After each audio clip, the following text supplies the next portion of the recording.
I just like to say. Hello again, everybody. This is Stella again from the Shoot Style Center, joined by Eric and Schmidt, and we are here for another predictions video of the other show happening this coming weekend. It is WWE The Horror Show at Extreme Rules, a very, very peculiar show that's gone through a lot of name changes, interesting booking behind it, and like the curiosity of what this show is going to entail. But like our other videos, we're gonna go through match by match, have our predictions, and have a discussion about it, and we will go from there. So without further ado, let's get into the predictions. Up first, for the brand new United States Championship that was revealed on Raw versus by MVP, is the defending champion Apollo Crews with the old US Championship against Montel Vontavious Porter, accompanied by Bobby Lashley. Eric, who are you going for and why? I feel I'm going with Apollo Crews here. I don't think MVP is going to win the title if anytime soon anyway. Especially because they just made a brand new one, and MVP is trying to get Apollo to turn heel and join his stable with a lurking Bobby Lashley in this graphic. Yeah, he's not even in the photo fully. And yeah, I definitely think Apollo's going to win this one. Yeah, I'm in agreement. I've also gone for Apollo Crews. Plus, it's also like it's a newly designed title. It's in like a new generational talent they're trying to push on Raw. You know, I think he should keep the run going. And whether the heel turn happens like after the show, sure, and maybe there could be like something going on there with the stable, because I know they're trying to build up the ranks, as you said. Yeah, I also think MVP probably doesn't want the title because he's already had like a big run with it back in 2007. Or he's not 2007 anymore. Sorry, but you know, I'm gonna go with Apollo Crews pretty safely on this one. And Schmidt, what are you thinking? I'm also going to go with Apollo Crews. It just seems the most logical because I don't see MVP, like you guys said, I don't see him wanting the title. And they're trying to turn him heel. Exactly. Yeah, this match I think we're all in agreement with. Like on Tim and Scott, I also picked Apollo. So this is like one of our agreements. And next up, what do we got? Next up, for the SmackDown Women's Championship, there is no stipulation in this match either. It is Bayley, the reigning SmackDown Women's Champion and the Women's Tag Team Champion, taking on Nikki Cross. I'll go first. Bayley is winning this one. Very confident in saying that, because I think there's just more of a bigger picture, and I'm kind of bummed this doesn't have a stipulation. I think this one could have really used one, because I think we have seen this match before on SmackDown. This is Nikki's first time going for the belt, because she's faced Bayley like I think like 2 or 3 times for the title before this. But very confidently, I'm going to say Bayley, and if it's a straight match, then it'll be all right, I guess. Schmidt, what are you thinking? I'm sadly gonna go with Bayley. I really want Nikki to have a singles title run at some point in her career. Like, I understand right now she's just Alexa Bliss's best friend, but I want her to have a singles title run at some point in her career. Bayley pick. Eric, what are you thinking and why? I'm going with Bayley. I definitely think this is just like a placeholder match, waiting for something bigger. Definitely with Sasha Banks. We'll get to later. Bayley's gonna win this one. Yeah, I just think it's not the right time. Like I said, could use stipulation to make it more exciting, but I'm sure it'll be all right, I guess. On the other side of the women's fence, we have the Raw Women's Championship match, also in a regular match, but given the names in this match, they probably didn't really need a stipulation from what we know of what these two can do. It is Asuka, the Raw Women's Champion, defending the title against a SmackDown superstar, Sasha Banks. But there is a story behind why is this happening, because Banks wants 2 belts. She chose to go after Asuka, not her best friend, and here we are now. Eric, what are you thinking? This is actually a pretty tough one, because I mean, it would be pretty great if we do get to see Bayley and Sasha both have the tag team titles of both women's championships. But I'm kind of torn, because I feel like, well, that would be a cool image, but also I don't think it's going to happen, because I think what also might happen is Asuka's going to win, and then Bayley is going to somehow interfere and then cost Sasha the match. Inadvertently? Yes, and then we get Sasha and Bayley at SummerSlam. So they also have to lose the tag belts at some point. So that could be like the catalyst to what leads to them losing the belts, and then you have whatever happens. Yes. And they get to the match. That could be the bridge to the match, which makes sense. I'm going to say Asuka as well. I agree, this actually is one of the harder ones to call, considering what can happen around it. But I think the glaring thing is that Sasha's a SmackDown superstar, and I don't think they want to move her over to Raw if she beats Asuka. I think they're going to want to save like a draft kind of situation for later on. Probably next year for all we know. But it's also early in Asuka's reign. You know, she hasn't been able to do a ton with the belt, though she's been pretty wrestling on Raw almost like 9 times out of 10 though, whenever you watch. But I think like she's due for like a big title defense, and I think this could be like what leads to that. And I think this could be probably the match of the night. Schmidt, what are you thinking? I'm honestly thinking this isn't really a hard one for me. I really think Asuka's gonna win. I honestly think they're gonna do Sasha versus Bailey at SummerSlam.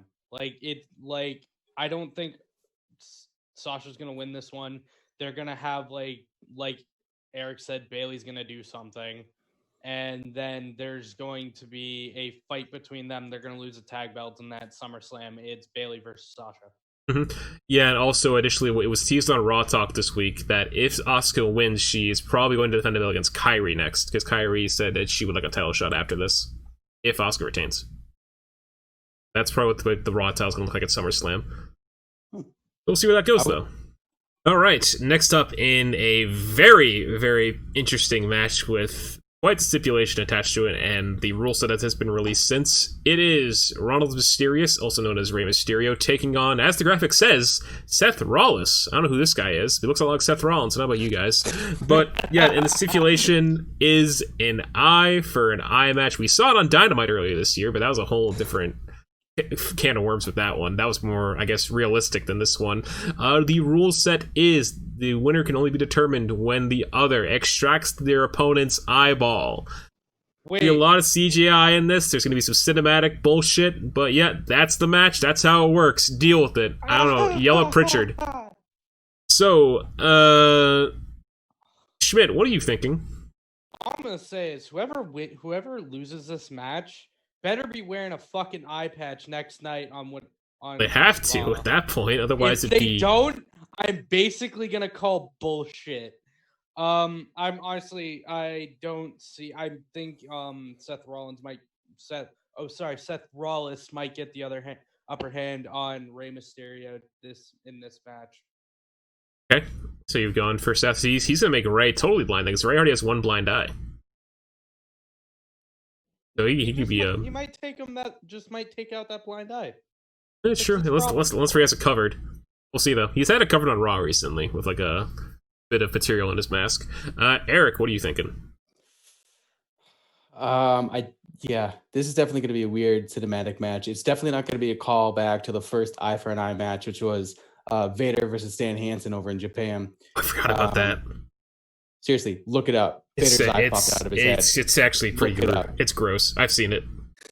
But I think storyline wise, I do believe Seth Rollins, or whatever, is going to win this match, pull out Mysterio's eye, and Mysterio's going to go away for a while, and Rollins is going to continue his trajectory straight up as a heel right now. This character. Okay, fair enough. Actually, I've gone for Rey in this situation. I think the story might be leaning towards like Rey getting an even on Rollins, but this is actually, I think, one of the harder ones because I'm not sure what to expect.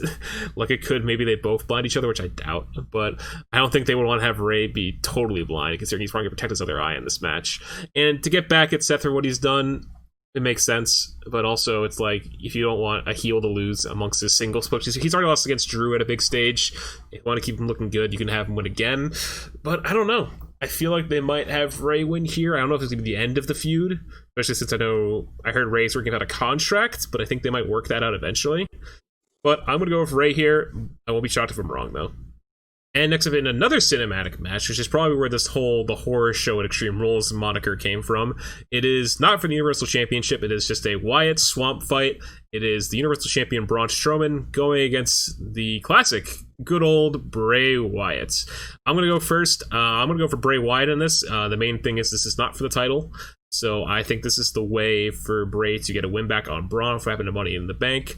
And then what this leads to is at SummerSlam where we have The Fiend properly go against Braun Strowman, and whatever happens there happens. So pretty confidently saying I think Bray Wyatt's winning this one. Eric, what about you? This is another tough one because, with the title not being on the line, you could easily say that, Bray's going to win, so Braun doesn't lose the title. But at the same time, um, they could have Braun win, and then so it doesn't seem like Bray has lost twice for the Universal title in a row. And so since Bray loses, then there's another reason why the Fiend would come out at SummerSlam. Bray debuted. Yeah, exactly. Well, he debuted today, 1 year ago. 1 year today, but like properly wrestled at SummerSlam last year. Yes. So it is a tough one to call, because also if I'm thinking like if Braun wins, he's gonna end up throwing Bray into the swamp, and then the old Bray Wyatt would die or drown or whatever. But it's a tough one, definitely. Are we saying Strowman is what I'm getting here? No, I'll go with Bray. For that one? Yeah. All right, fair enough. Because I think like what could happen is that he could cut a promo following this, like talking about how he won, and now like that he's dealing with that face. Now he wants it. Now he wants it all. That's where the Fiend comes in. Like you could do like in a Firefly Funhouse segment on SmackDown. He'll find some way to make it work. But Schmidt, that leaves you. What do you think for this match? I do think Bray is going to win, but I do think that the old Bray Wyatt will die in this match in somehow, some way. I think Bray's going to win, but I think that the old Bray Wyatt will die, and what will arise is the Fiend. That makes sense. That does make sense. I like that. Bray has said that he can resurrect the dead now. He said that's how this even happened in the first place. So he might come back anyway, for all we know. Hey, we've seen crazy stuff happen in wrestling. I mean, hey, I think it was also said that who else was killed off recently? That came back. Oh, AJ Styles died at WrestleMania. He came back, no problem. Yeah. So, hey man, it's wrestling. Who knows? But we're all saying Bray here, though it's... I know Tim picked Strowman. I think Scott also said Bray. So this one, we don't know. I'm curious by it. But hey, they'll have some fun fighting in the swamp. And is this the last one? I'm pretty sure this is. Yep. And what I'm imagining is going to be the main event in a stipulation match that we currently do not know, though it has apparently been leaked via Facebook. It is the WWE Championship, Drew McIntyre taking on Dolph Ziggler. That's right, Dolph Ziggler getting that annual main event push in what is reported to be a TLC match, if the reports are to be true. Eric, what are you thinking and why? Well, Drew's definitely going to win for sure. I agree. I think it's just like a little. They just need something. They need something because the main event scene, he's kind of figuring stuff out. Yeah, I've heard rumors that he is gonna lose at SummerSlam to I can't remember who, and then regain it, but like later down the road when there's crowds, so it'll mean more. But for the stipulation, I don't know about TLC because it doesn't really fit these two. The most memorable moment, TLC moment for Drew McIntyre is WeLC against 3MB. Yeah, and again, it's 3MB against Los Matadores. Yeah, so I'm not sure about what stipulation they would have. If anything, it would be like a no holds barred match or like last man standing. That's what standing would be kind of cool. They've already fought in a cage. That's when they tried to turn Ziggler face, which was weird. That was on Raw, like I think a year and a half ago. Yeah, I don't know. That's what I've heard. That's what's been leaked apparently. But I think it'll work because I know Ziggler's good in ladder matches. But Schmidt, we've almost left you out of the equation. Who do you think will win and why? It's Drew McIntyre because I don't see Drew losing, especially to Dolph Ziggler, who's getting like you said the annual push of the year. I just don't see him losing. Yeah, I think this is probably the easiest one to say after. I'm like, I don't know. It actually is the easiest one. But the next easiest one I think is the SmackDown Women's Championship match. We just don't know what the stipulation is. Like I think that's harder to call than this match. Like it could be TLC. It could be no holds barred. It could be WWE Championship on a pole match because Dolph picks stipulation. He wants to fuck with us somehow. I don't know, a reverse singles match or how the fuck that would work. Just call it Impact here. I don't know. We'll see what it is. I'm going to imagine it's TLC, but it'd be kind of cool if we saw something out of the bag. It won't be like a cinematic match for sure. It'll probably be straight up, like live and stuff. But we'll see. But I think after that, that is our that is our predictions for the horror show at Extreme Rules from WWE. I'll be taking care of the review on this one, so be sure to look out for that in the days following Extreme Rules. And until then, stay safe, be well. I'm Sal for the Shoot Style Sauna. I'm Eric. And I'm Matt. And we'll see you all next time.